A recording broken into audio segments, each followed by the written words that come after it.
In this respiratory disorders lecture, I'll be covering in a fair amount of detail the following respiratory conditions. Starting with a condition called pneumoconiosis, which is classified as an environmental lung disorder. Pneumoconiosis represents really any change in the lung that's caused by inhaling or inhalation of inorganic dust particles. And although not always, it oftentimes occurs in the workplace. Pneumoconiosis often occurs years after somebody has been exposed to the offending dust. Now, although there are different forms of dust that can be inhaled, silica, asbestos, coal, these are the most common. A couple other examples include fiberglass and aluminum.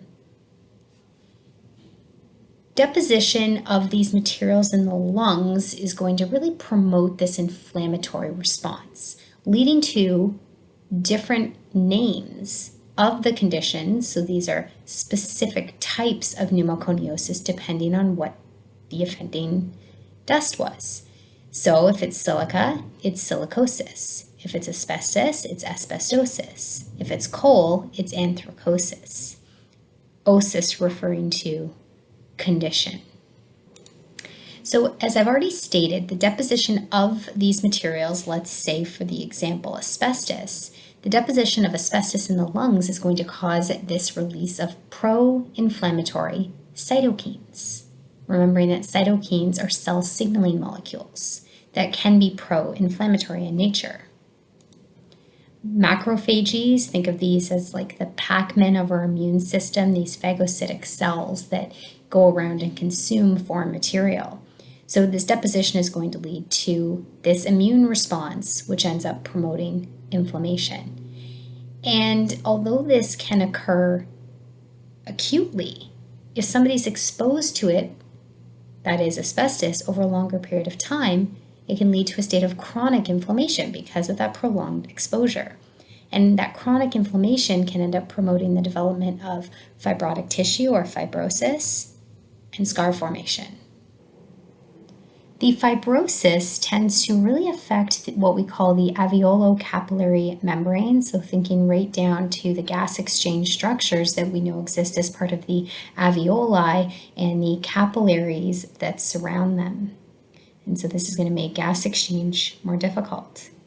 Clinical manifestations of pneumoconiosis include a productive cough, so that means that as they cough, they're bringing up a substance. Decreased lung volume, so not being able to hold on to or breathe into as much air as what would be considered normal. And then hypoxemia, so we have low presence of oxygen in the blood and therefore less oxygen reaching the tissues. And then of course dyspnea, a very common clinical manifestation with lung disorders and even some heart disorders, as we've spoken about already, referring to shortness of breath. And it is important to know that those with pneumoconiosis do have an increased chance of developing lung cancer. For fun, I wanted to show you this very long word that is defined as lung disease caused by inhaling very fine ash and sand dust.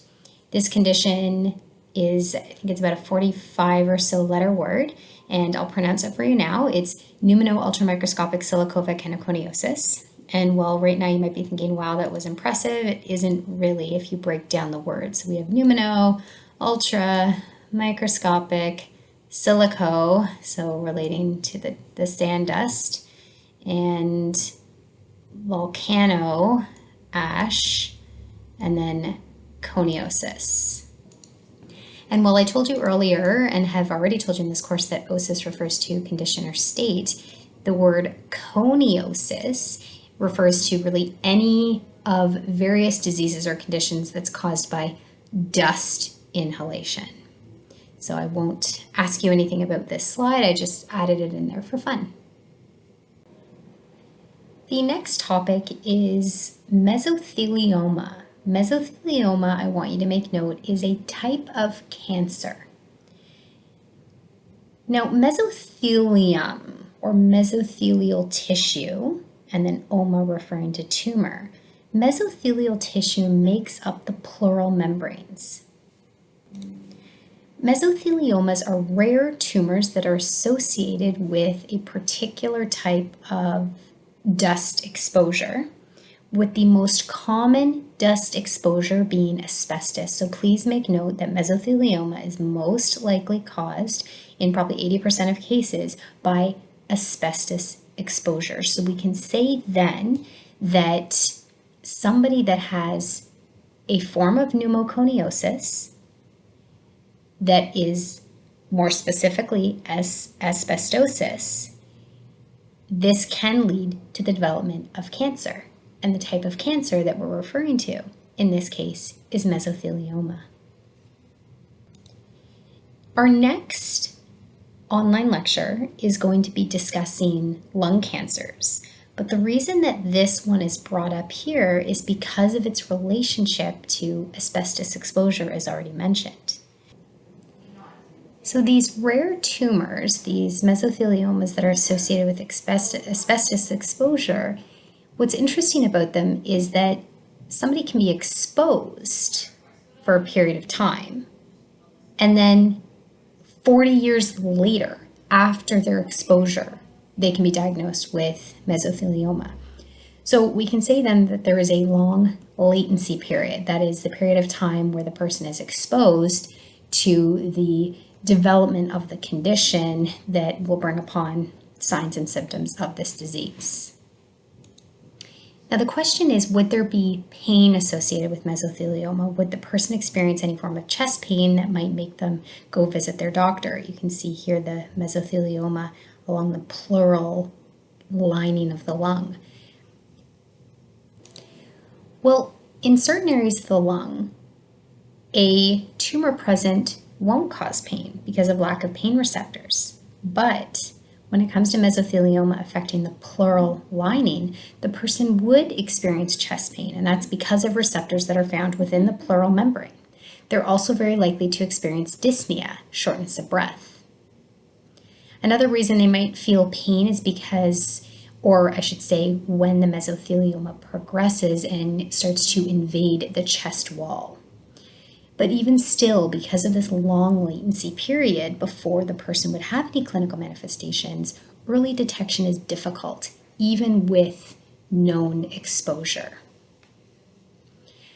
Of interesting note, living with someone who works with asbestos can also increase an individual's risk for developing mesothelioma because the asbestos particles can travel on the skin and the clothing and be inhaled by somebody who isn't even working in that environment. And finally, mesothelioma does tend to spread inwards, so from the pleura inwards. Our next topic is pulmonary edema. Pulmonary edema is defined as excess water or fluid in the lungs. Normally, the lungs contain very little fluid, and they can be kept dry because we have this lymphatic system present that will drain any excess fluid. And then there's also existing pressures that are part of blood vessels that help to drive fluid in the area that it's supposed to be. Remember, surfactant, a substance that helps prevent collapse of the alveoli, works to repel water, and that helps prevent fluid from entering the alveoli. This flow chart here shows the different mechanisms by which pulmonary edema can occur. So I'm going to go through each potential mechanism, starting with the blue part here. An example of a common cause of pulmonary edema is problems with the heart. And more specifically, I'm going to look at left heart failure. Remember that when the left heart fails, think of that left ventricle failing to pump blood into the systemic circulation. It's going to start backing up in the wrong direction. Backs up into the left atria, increasing pressure within the left atria. Then it's going to continue to back up. Think of it leaving the heart. It's going to back up into the pulmonary circulation through those pulmonary veins. And now what we've done is we've added all this extra blood to the pulmonary veins, more than they're designed to handle, which increases the pressure within those vessels. And we call that hydrostatic pressure. We've increased the pressure from adding more fluid, more volume, because we know volume and pressure are directly related. So hydrostatic pressure really is just the pressure that a fluid, in this case blood, is going to exert against the walls of the vessels. And if it gets too high, it's going to end up spilling out or leaving the vessels and entering the interstitial area of the lungs. Now, excess fluid can be picked up to some extent by the lymphatic system, but when it's overloaded, like in the case of left heart failure or left ventricular dysfunction, then it can sort of flood the area of the tissue in the lungs where it's not supposed to be. And then we can't compensate for it and pick it up. So this is a more common cause of pulmonary edema. If we look at all three here, this is the more common cause. A rarer cause would be injury to, more specifically, the alveolar or alveolar capillary tissue. So the capillary endothelium that's found within the lungs. Naturally, if vessels get injured, they become more permeable. Normal processes can be disrupted, causing fluid to leave the vessels and enter areas in the lungs where that fluid is not supposed to be. Pulmonary edema. In this final example, we have the lymphatic system involved. Remembering, as I already mentioned, that the lymphatic system will pick up excess fluid. Our veins pick up most fluid from tissues, but our lymphatic vessels will pick up anything kind of that's left over within reason. So let's say somebody has a tumor, lung cancer, or tuberculosis within the lungs, some condition within the lungs that actually acts to block the lymphatic vessels. So if you think about normally, say there's fluid here and these vessels are going to pick up that fluid. If there's a tumor here, it can't pick up that excess fluid. So it's unable to remove excess fluid. So it accumulates in the interstitial space. That's just really within tissues and between cells, leading to pulmonary edema. In this image here, you can see the capillary that surrounds the alveoli and the membrane between, and normally this is what's allowing for diffusion of oxygen into the blood, diffusion of carbon dioxide out of the blood and into the alveoli so that we can breathe it out. But any damage to this membrane can cause fluid to spill out of the vessels more easier, or if there's an increase in pressure through here, hydrostatic pressure, it can cause fluid to leave. And we can get it in the interstitial, this fluid in the interstitial area, or into the alveoli where we know it's not supposed to be. And this is showing you fluid collecting or accumulating within the alveoli. I threw this slide in just as a reminder of the connections that we can see between the heart and the lungs in terms of failure. And the example that I gave on the last slide was when that left ventricle fails to pump blood properly into the systemic circulation, it can back up into the left atria, increasing pressure here, back up into the pulmonary veins and into the pulmonary capillaries that surround the alveoli. And if there's too much fluid within the vessels that shouldn't be there, it increases hydrostatic pressure, causing fluid to seep out, as described in the more common form of pulmonary edema. Our next topic is surfactant deficiency disorder, sometimes referred to as syndrome. It's also referred to as respiratory distress syndrome of the newborn. We are going to be spending quite a bit of time on this, and so it would make sense that this would be very important for you to feel comfortable with when it comes to testing purposes. So surfactant deficiency disorder is a significant cause of neonatal morbidity and mortality, and it occurs almost exclusively in premature infants due to having immature lungs, meaning that the lungs are not well structured for things such as gas exchange. They haven't yet developed adequate surfactant production and secretion, which we'll talk a little bit about today too. And you don't need to know this statistic, but in around 50 to 60% of infants that are born at 29 weeks gestation will have this condition. And the risk of developing this condition decreases significantly by the time the infant or the fetus is 36 weeks by the time they're born. Clinical manifestations include tachypnea, so a faster than normal breathing rate, which is really a sign, not a symptom. Same with expiratory grunting, nasal flaring, and a dusky color to the skin. That's really almost like a sun-kissed or tanned skin. And so make note here that these are really signs. Truly, these are signs. These are things that you can objectively observe in these patients, because with an infant, really there are no symptoms because they can't subjectively describe anything. Now, just going back to risk factors for a moment. Obviously, premature birth is a risk factor, but there are other states that can increase one's susceptibility to developing surfactant deficiency disorder. So I want you to make sure that you make note of this. Number one, infants of diabetic mothers are at increased risk of developing surfactant deficiency disorder. So if a mom has diabetes, it's important medically to be aware that there is an increased risk of surfactant deficiency disorder, especially if that baby is born prematurely. In addition, if a mother has a cesarean section or a C-section,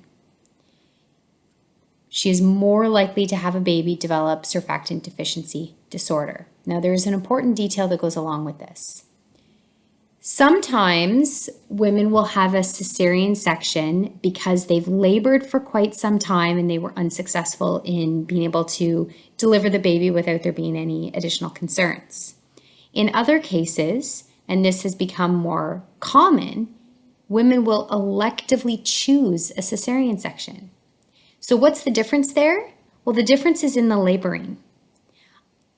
Laboring is beneficial to the baby, because during labor, there is this associated catecholamine release, epinephrine and norepinephrine, as well as steroid surges. And this improves surfactant release. But if a woman chooses to have a cesarean section, she's not going to get the associated catecholamines that occur from laboring. And so when I say chooses, I mean books it ahead of time and has the cesarean section before even in any form of labor. So they don't have this catecholamine release, that epinephrine and norepinephrine. They don't get this steroid surge. And so this causes a decrease in surfactant release. So that's a very important note for you to make. So treatment, ideally you really prevent it by preventing preterm birth. So if a woman shows signs of going into early labor, stopping that or preventing that from occurring can also, well, keep the baby in longer and maybe prevent or at least reduce the severity of surfactant deficiency disorder if the mother can carry that baby for longer. If a woman is in preterm labor and it's not looking like it can be stopped, administration of glucocorticoids can help speed up that lung development and therefore surfactant production. If the baby is born with surfactant deficiency disorder, mechanical ventilation and surfactant administration are likely going to occur. And we'll talk more about this on the next slide. So from this image, we can see that from 24 weeks to term, we have these changes that occur where we have these cells that become more specialized to produce surfactant. So this would be the alveoli here and the capillaries around it. And these cells here, these type 2 cells, are going to produce surfactant, which, remember, is this substance that has this sort of like detergent-like effect, and it's going to separate liquid molecules inside the alveoli, reducing surface tension or reducing alveolar surface tension. So without surfactant, alveoli will collapse at the end of exhalation. So a baby would take a deep breath, and then when they breathe out, the alveoli collapse. And this is going to decrease the surface area that's available for gas exchange. Now, compared to the past, death rates have declined greatly because of the ability to provide steroid therapy if a woman is in preterm labor, and postnatal, so after birth, surfactant therapy.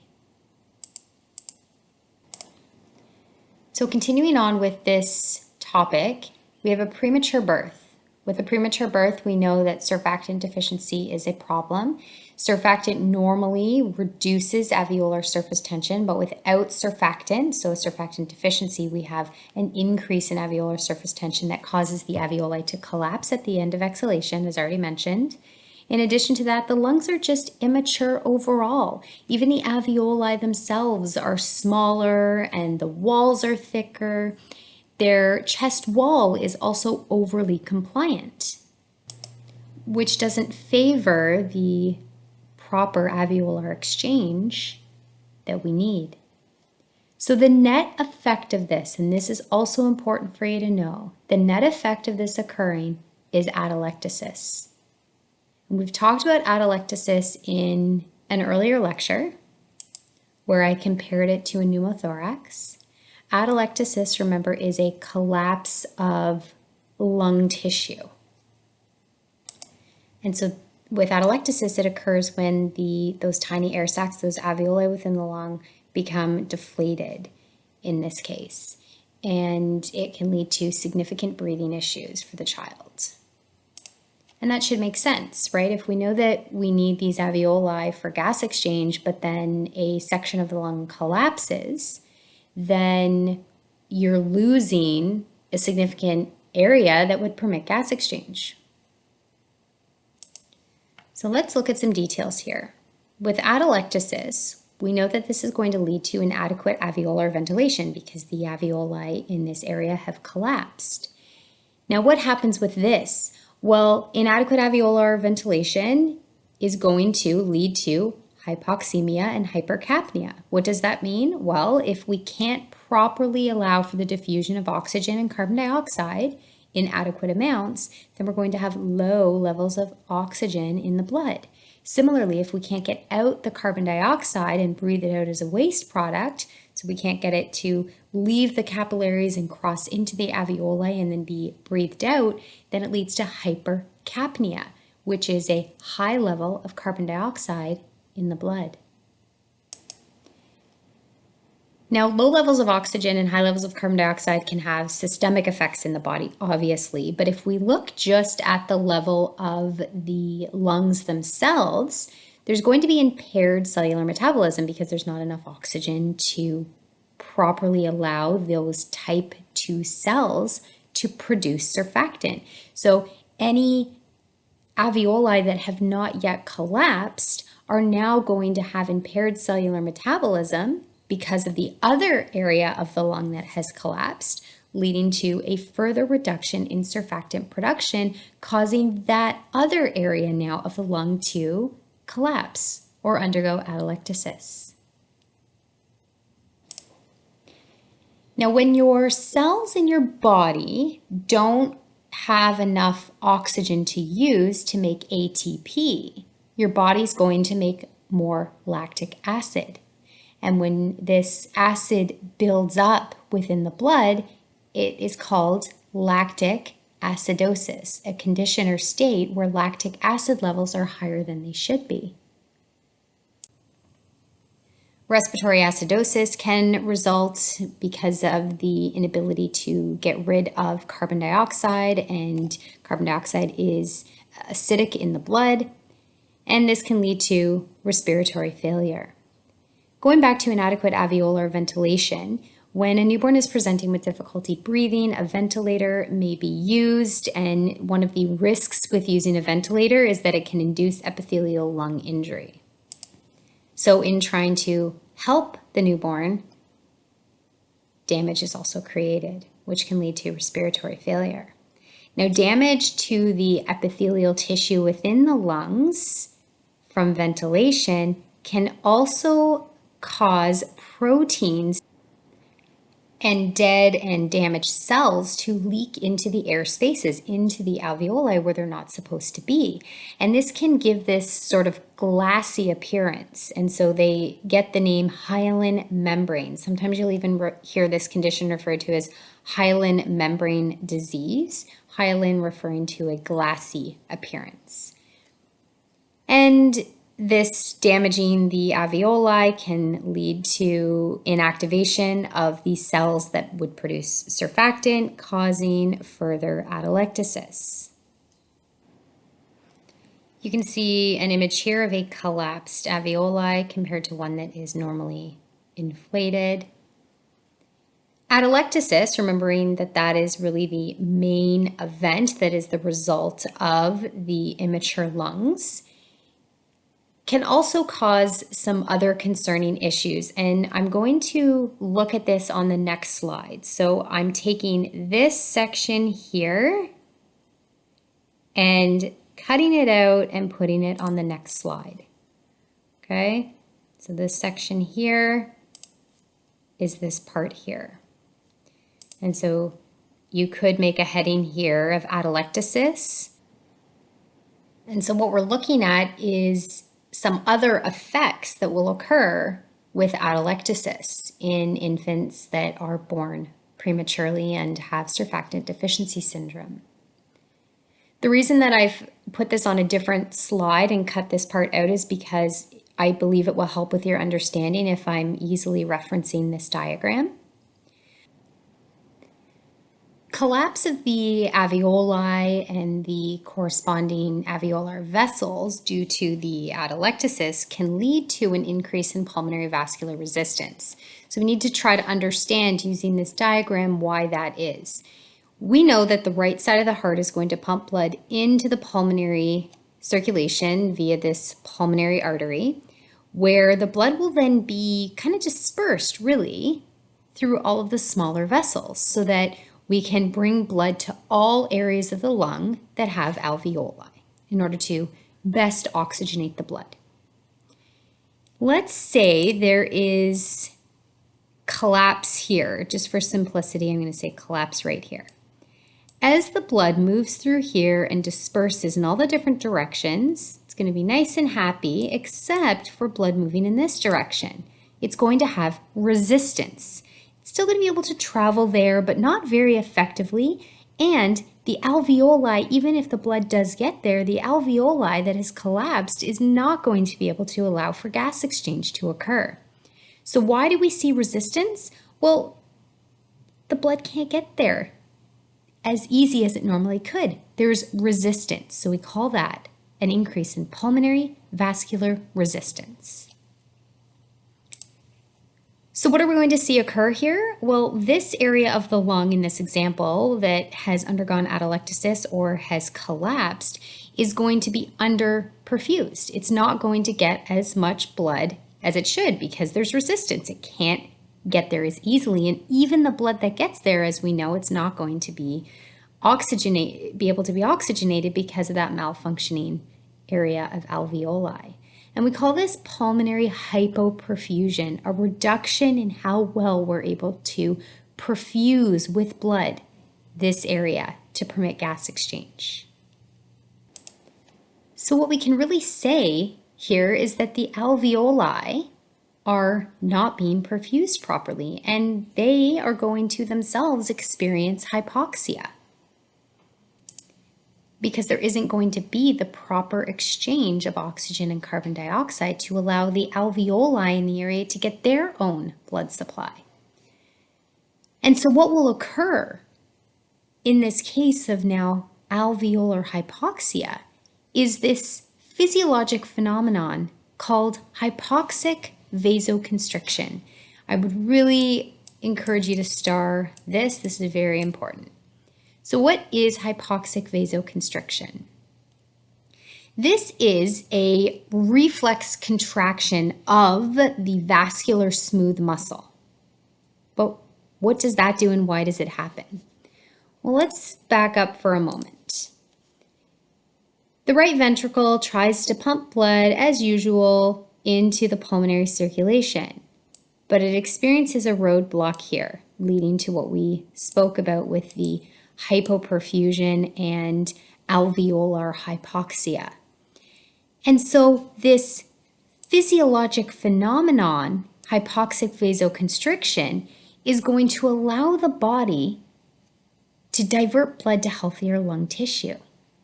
So what hypoxic vasoconstriction is if we can't get blood properly to be oxygenated at this area of the lung, the vessels around the alveoli here and all in this area are going to constrict. And they're going to constrict to divert blood to healthier lung tissue. So if this is an ineffective area to oxygenate blood, well, let's constrict and fully block off this pathway that would bring this blood to the alveoli to be oxygenated, and instead push it elsewhere to healthier lung tissue, should there be any in that area. So you can summarize and really say that this is a process by which we can divert blood to healthier lung tissue to be oxygenated, or tissue that hasn't been collapsed in theory.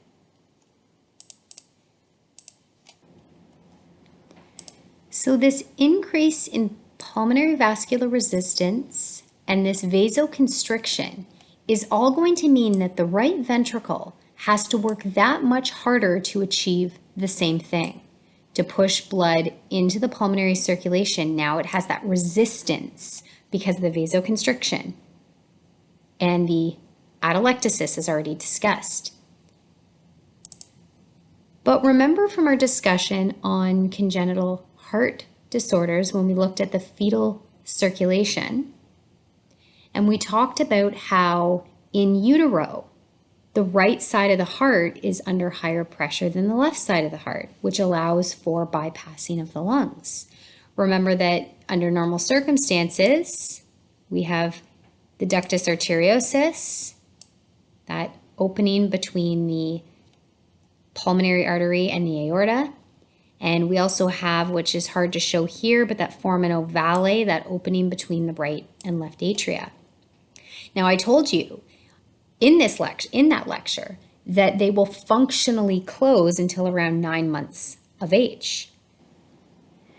Functionally, because once born, that left side of the heart is now going to be under higher pressure and stronger than the right side of the heart. And so we won't get that movement of blood from the right side into the left side because the left side of the heart is stronger. However, if the right ventricle has to work significantly harder than it's supposed to just to pump blood against this resistance from the atelectasis, it can start to work stronger than the left side of the heart, in which case those structures that exist can now become functional again. And we can get this return to that right to left shunting of blood that we see normally in a fetus, but we should not see once born.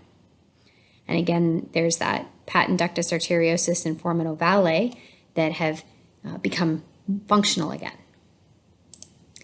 And inadequate perfusion of tissues. Now we have this mixing of blood in a state where the person is already now going to be hypoxic, this baby. It can lead to or contribute to metabolic acidosis. So that's a lot of information on surfactant deficiency disorder, but definitely an important one for you to understand. Now moving on to our next topic, which is pneumonia. Pneumonia is infection and really inflammation in the terminal airways and alveoli. That's the lower respiratory tract, the terminal airways and the alveoli. Causes, there are a variety of different pathogens that can cause pneumonia: viruses, bacteria, fungi, protozoa, and parasites. And viruses are really the most common. And so those with viral pneumonia will often be able to clear it themselves. Bacterial pneumonia would need antibiotics. Common methods of infection leading to pneumonia include aspiration, which was discussed in an earlier lecture, but as a reminder, it's the passage of fluid and solid particles into the lung, and inhalation of the offending organism.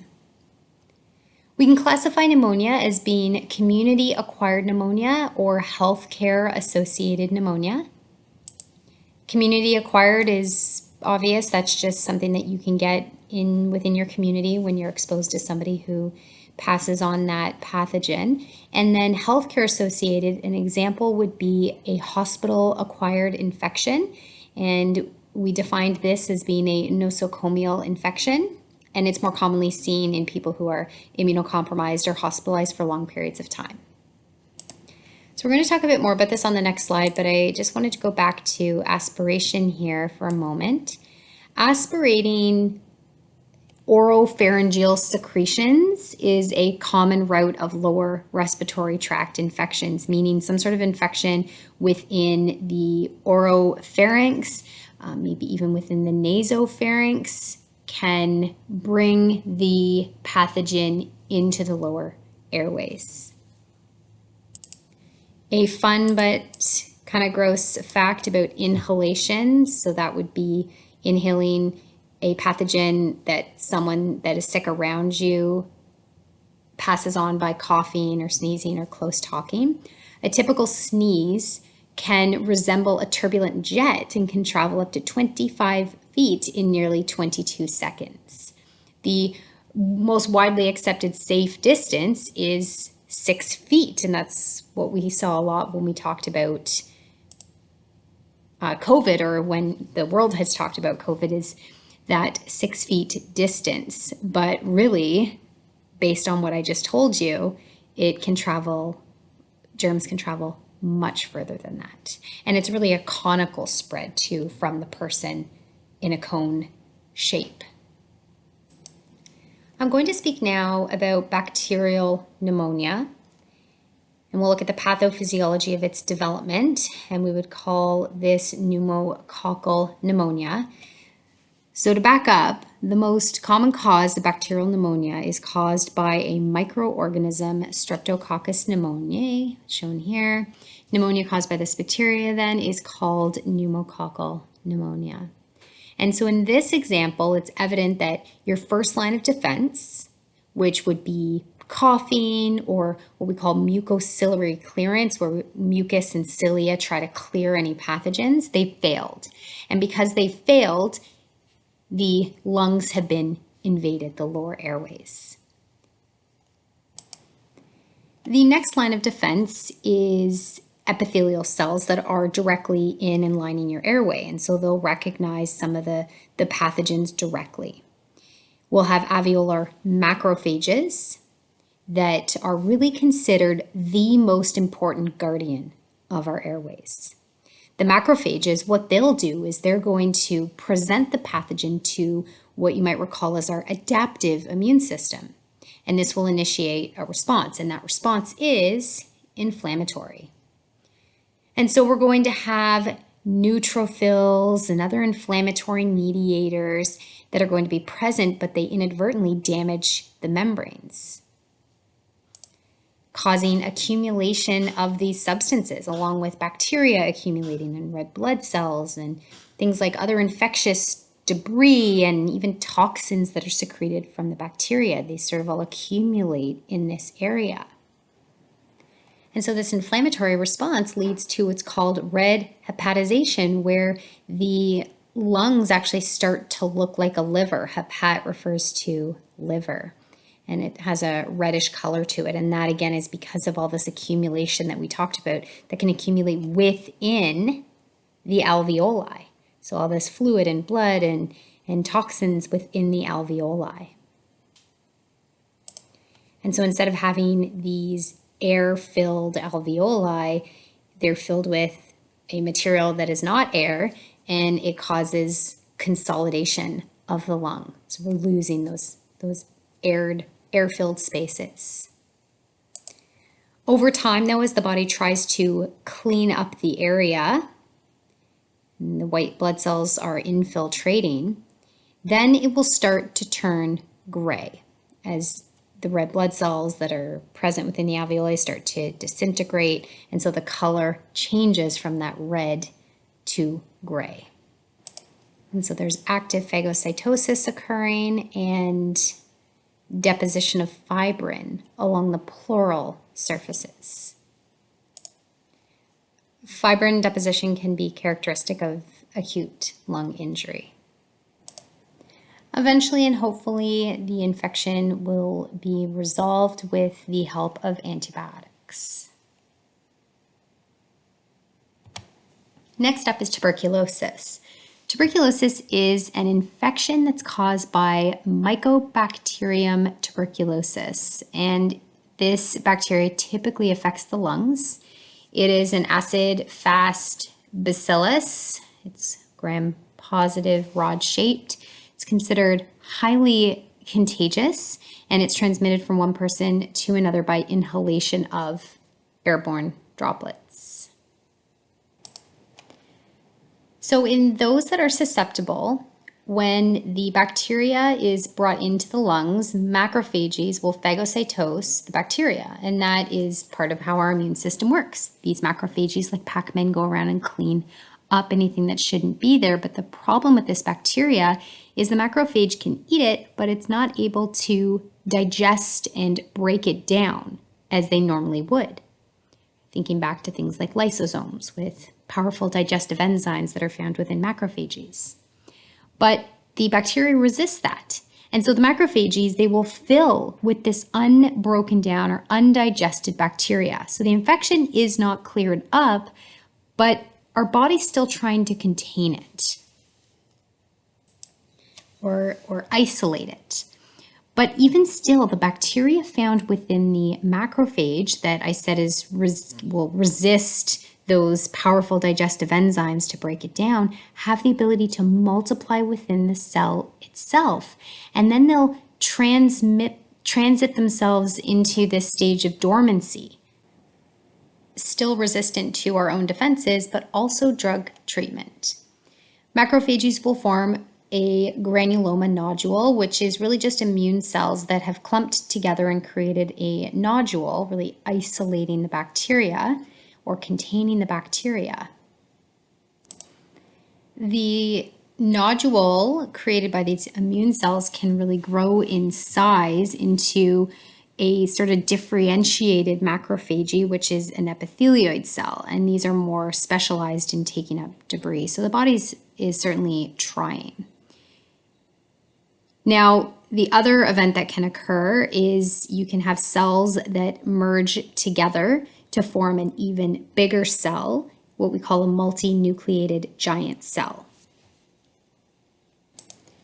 Fibroblasts will be recruited to produce collagen, which can then calcify, and this is really a stronger, almost wall that walls off the bacteria, preventing it from spreading to other lung tissue.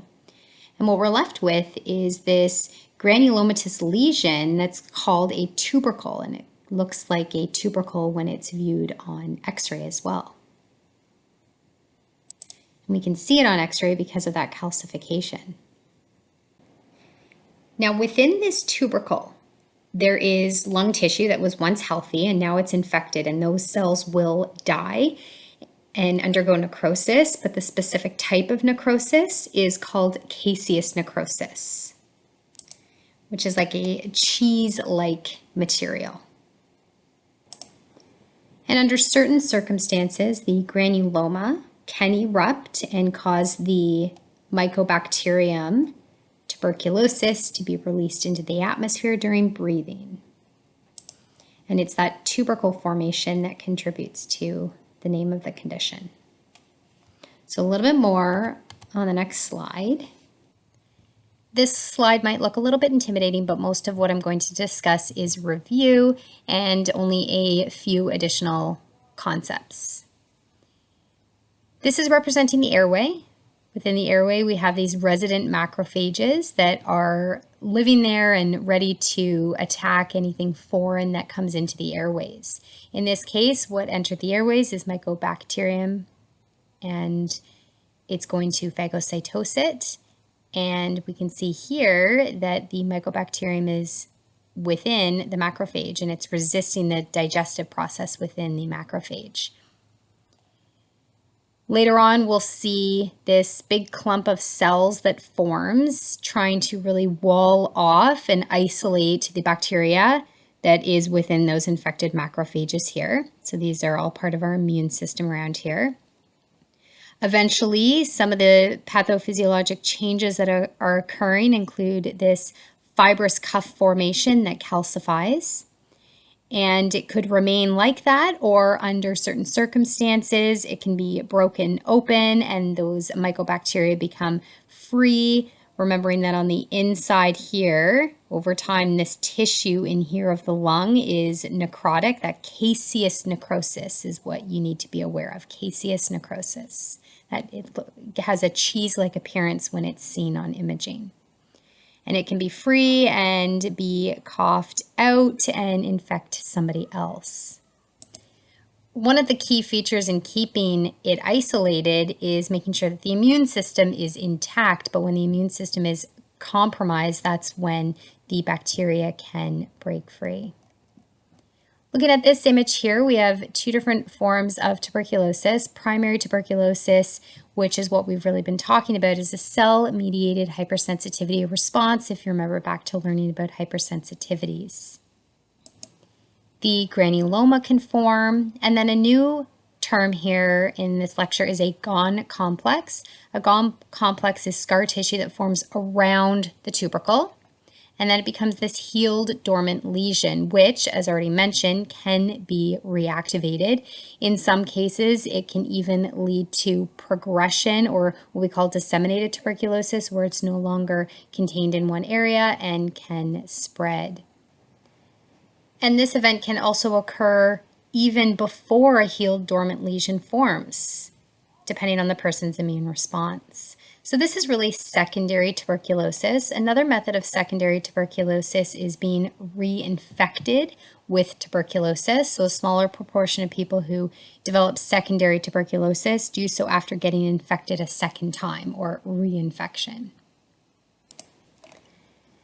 And finally, a tuberculin skin test can be done to determine if somebody has this cell-mediated hypersensitivity response to the bacteria or not. Okay, now moving on to pulmonary embolism. We've talked about the term embolism before, and pulmonary refers to lungs. Pulmonary embolism is occlusion or partial occlusion of the pulmonary artery, through here, or its branches, by an embolus. Remembering that an embolus is going to be something that's traveling within the blood that ends up blocking the normal flow of blood through an artery.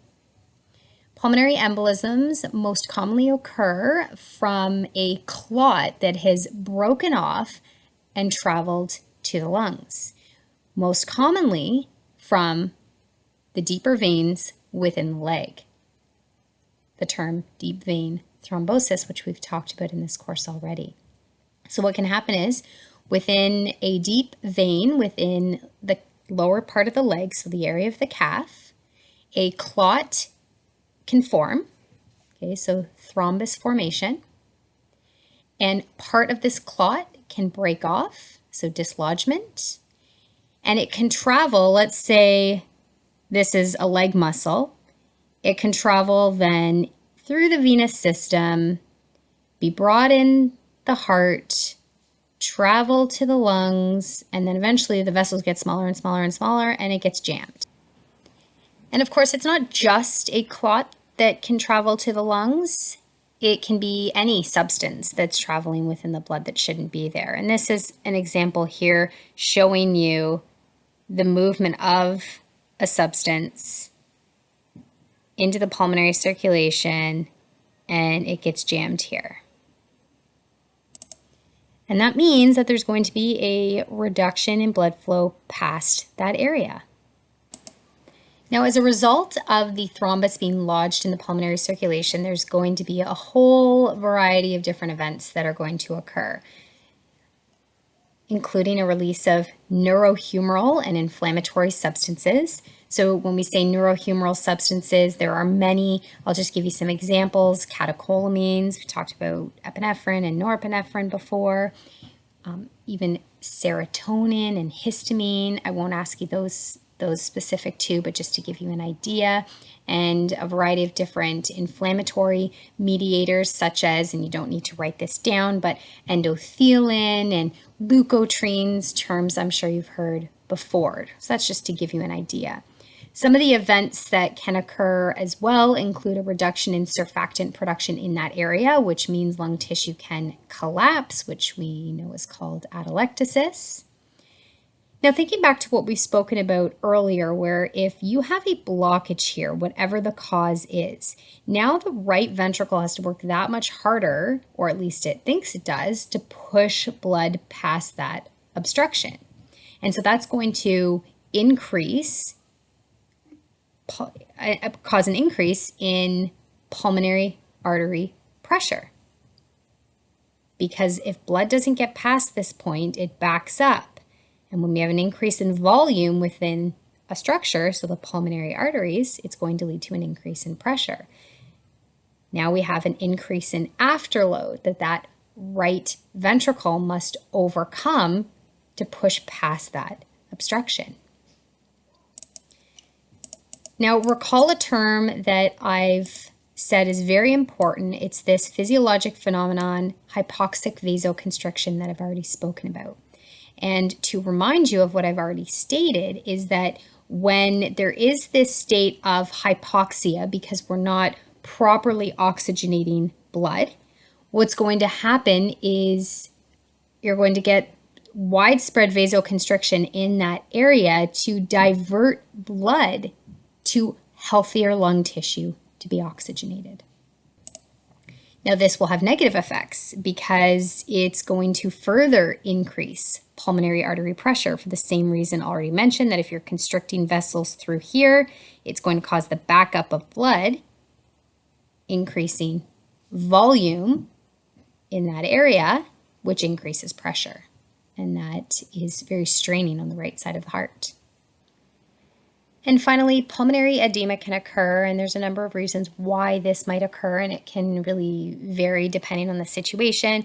But things that we've talked about before, hydrostatic pressure increases within vessels can cause fluid to spill out of the vessels into lung tissue.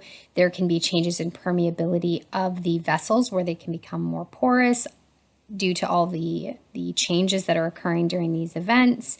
The alveoli can become damaged. It can be a mix of these different things as well. Here is a long list of clinical manifestations that are possible with pulmonary embolism, with these three coming on pretty quick, which is tachypnea, an increase in breathing rate, dyspnea, shortness of breath, and chest pain. These are big ones that will occur early on when somebody is suffering from a pulmonary embolism.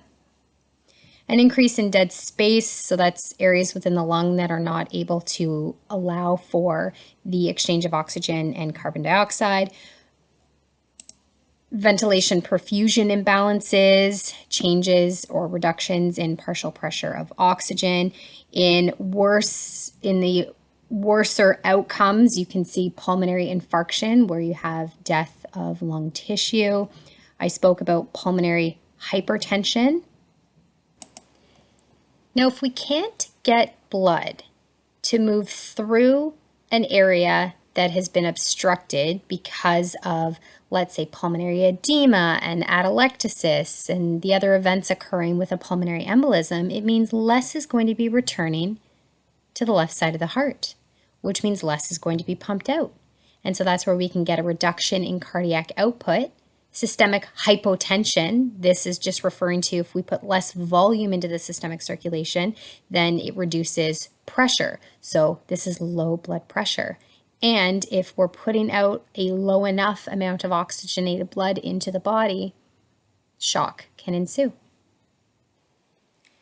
Still on the topic of pulmonary embolism for another moment, but now what I've done is I've made it clearer the type of embolism, which is a thrombus. So a thromboembolism is really a traveling clot.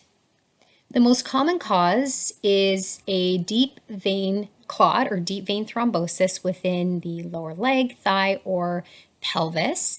And that's because those areas are your gravity dependent areas. That's where blood is more likely to pool.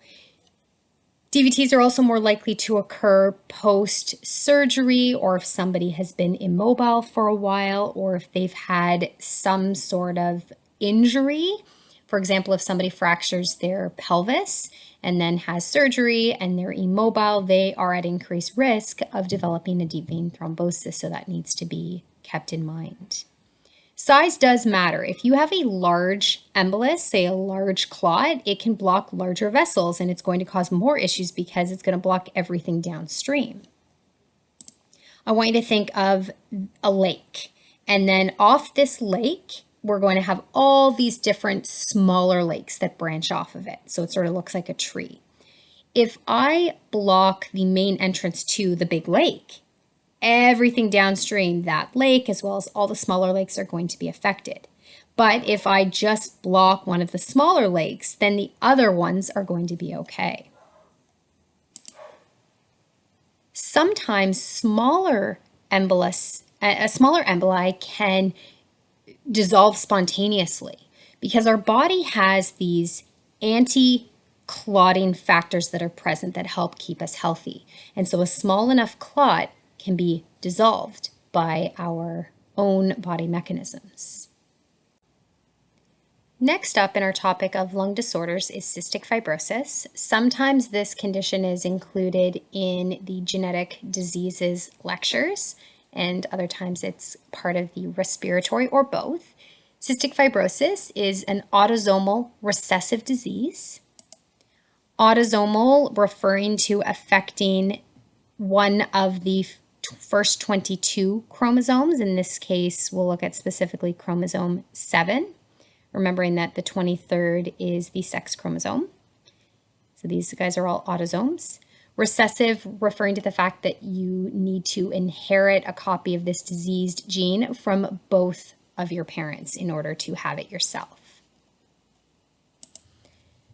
The name cystic fibrosis refers to the characteristic scarring or fibrosis and cyst formation that was originally seen within the pancreas when it was first recognized back in the 1930s. You don't need to know that detail, that's just for interest. Cystic fibrosis is caused by an inherited mutation in the cystic fibrosis transmembrane conductance regulator gene, or CFTR, that's found on chromosome 7. So let's review what that means. This is a cell. This is the inside of the cell, the outside of the cell. Here's our plasma membrane. Remember that our plasma membrane is selectively permeable with what it allows in and out of the cell. And one of the things that will allow for the proper movement of substances are proteins, or these integral membrane proteins that are embedded within the plasma membrane. And so we have specific integral membrane proteins for specific substances. And one of these is a protein that allows for the movement of chloride. It allows chloride to move from the inside of the cell to the outside of the cell. And when that happens, because of osmosis, water follows. So to say that again, normally we have this protein embedded in the plasma membrane. And this protein is actually called the CFTR protein, the cystic fibrosis transmembrane conductance regulator protein. And this protein, under normal circumstances in somebody without cystic fibrosis, it will allow for chloride within the cell to leave the cell, and then due to osmosis, water will follow. And this keeps the outside of our cells nice and hydrated. People with cystic fibrosis, however, have a defective protein, a defective CFTR protein. And with it being defective, and there's different forms of defective proteins depending on the specific type of cystic fibrosis. But ultimately, we're not getting chloride out. And because we're not getting chloride out, we're also not getting water out to hydrate the outsides of our cells. And that I'll make that a little bit more relevant in a moment. So what we can say then is with cystic fibrosis, we have this defect in the cystic fibrosis transmembrane conductance regulator protein gene on chromosome 7. So what this means is that within the nucleus, where our DNA contains specific information on how to make this protein, those with cystic fibrosis, the information is wrong. And if the information is wrong, the instructions are wrong, it means that our body's going to produce the wrong protein. It's like if you're trying to make a particular cake and the instructions are wrong, you're going to make the cake wrong. And so what we end up with then is defective epithelial chloride transport. It stays in the cell instead of leaving the cell. Now, I want you to just listen for a moment. I'm going to give you an example of what all this means to make it easier for you to understand it. Remember back to, and just listen at this point, remember back to normal anatomy. And when you learned about the respiratory tract, you would have learned that we breathe in so many different things into our lungs on a regular basis, but we have these epithelial cells that line our airways that possess cilia. And cilia are like a broom or these hair-like structures that actually have an oar-like movement. And when something enters the respiratory tract that shouldn't be there, it's going to help sweep it away. And it does this working well with other cells called goblet cells that produce mucus. So the goal is to trap and sweep up anything that gets into our respiratory tract, whether it's pathogenic or just, dust, getting it up into our throat so that we cough it up, preventing it from getting into our lungs where it could cause major damage. But the mucus, we have to make sure that that mucus produced by these goblet cells that line the mucus that will line our respiratory tract, that it doesn't get too thick. If it gets too thick, then those cilia are going to have a hard time moving through it. Think about if you're in a canoe in just a regular lake and you're using your oars to move through it compared to being in, say, a muddy swamp. It's going to be a lot more difficult for you to move your oar through that muddy swamp. So how do we keep the mucus from being too thick under normal circumstances? Well, we can thank our CFTR proteins within the epithelial cells of our airway. We can thank them for working properly, allowing chloride to leave. So picture this is your airway here, leave the cell, and then water gets excited to follow chloride and hydrates this area, sort of diluting the mucus that is along our airways, preventing it from getting too thick, sort of watering it down. So you might be able to appreciate then that somebody with cystic fibrosis, if they can't hydrate their airways, then the mucus gets far too thick and the cilia cannot work properly. Think of the oar in a muddy swamp. And what that does is it increases the chance that they're going to get an infection of their lungs. It also makes it harder to breathe because of this excess mucus production that really acts as an obstruction. So I hope that helps to make sense of it. There are greater than 2,000 different variants of the CFTR gene that can produce cystic fibrosis, and they're broken down into these 5 different classes. And so they all involve some issue really with the movement of the chloride, but there's different causes of it. All I want you to be aware of from this list, and this is going to be important, is that the most common class of cystic fibrosis, the most common mutation of these 5 is called a protein processing mutation. This is the specific mutation here that's I have there for interest's sake, but you don't need to know this detail. But you do need to be aware that the most common issue is a protein processing mutation. So what does that mean? Well, what it means is that the body will make the CFTR protein, but it's abnormal.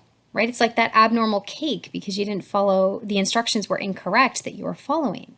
So it's made abnormal.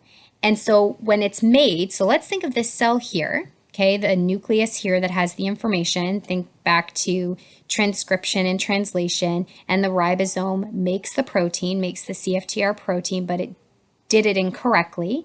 Then the CFTR protein, it gets made, and it's thinking it's all cool and ready to do its job, and it starts heading to the plasma membrane where it will embed itself. But before it gets there, our body identifies, the cell identifies, hey, that's abnormal. That protein isn't what it's supposed to be. There's something wrong with it. And I don't want to embed something in the plasma membrane that's abnormal. So let's get rid of it. And that's where you may recall one of our waste disposal systems within our cell called a proteasome. And proteasomes are going to identify abnormal proteins. They sort of look like if you think of an empty toilet paper roll, so it's a cylinder. And so it'll see this abnormal protein, pretend this is the CFTR protein. So this CFTR protein was made by the ribosome, and it's let go free, and it's starting to travel to the plasma membrane to do its job, but then the proteasomes recognize it's abnormal, and it's taken into the proteasome and broken down. And so it would make sense then that instead of having all of these proteins embedded within the plasma membrane, there aren't any at all, or many at all. So not only do we not have abnormal ones in the plasma membrane, there's just less in general. So I can generalize and say that the most common CFTR mutation, really worldwide, causes a reduction in the number of CFTR protein channels at the cell surface. Less chloride makes it out of the cell onto the surface of the cell, hydrating the cell, leading to various different problems. The last thing I wanted to mention on this slide is another event that occurs, and this is minor, but this is important for you to know. Or I shouldn't say it's minor, it's important, but it's not a huge new concept. We know if we look at this image here, and I'm just going to zoom in. Here's the outside of the cell, so the airway. Here is the plasma membrane and the inside of the cell. This is a defective or missing CFTR protein. Chloride, this anion, so badly wants to leave the cell, and then water would follow it. But in the case of cystic fibrosis, it can't leave the cell, so it stays within it. And so water gets excited from outside the cell and now moves into the cell, so we're further dehydrating the outside of the cell. And for reasons that are not entirely understood, sodium wants to join the party. Any sodium that's present out here decides, hey, what's going on inside the cell? And heads in. And what's going to continue to follow? Water, remembering that water always wants to follow solutes with the intention of trying to dilute them. So what we end up with is an abundance of chloride, sodium, and water inside the cell, and less chloride, sodium, and water outside the cell in cases of cystic fibrosis. So it probably makes sense to you that we're really in a dehydrated state outside the cell with this condition or this defect. So I've spoken about cystic fibrosis and its relationship to the lungs. So obviously the lungs are a huge component and a huge problem with people that have cystic fibrosis, but it unfortunately is not the only problem. Cystic fibrosis is a multi-organ disease affecting anywhere in the body that has a CFTR protein. Where do we find a CFTR protein? Talked about areas already, but the bile ducts, intestines, pancreas, sweat glands, sinuses, the vas deferens in males, so many different areas that could be affected for reasons that are re-mentioned here. So when we talk about the lungs, and I've spoken about this already with it being the big issue with cystic fibrosis, is you can get mucus plug formation because we're losing water to break up that mucus, chronic state of inflammation, and chronic infection. The body cannot contain substances that are foreign that enter the airways. It can't be contained, and I should say we can't get rid of it the same way. The final thing that I wanted to mention is that I've spoken quite a bit about this concept already, that chloride can't get out of the cell and sodium and water can enter the cell.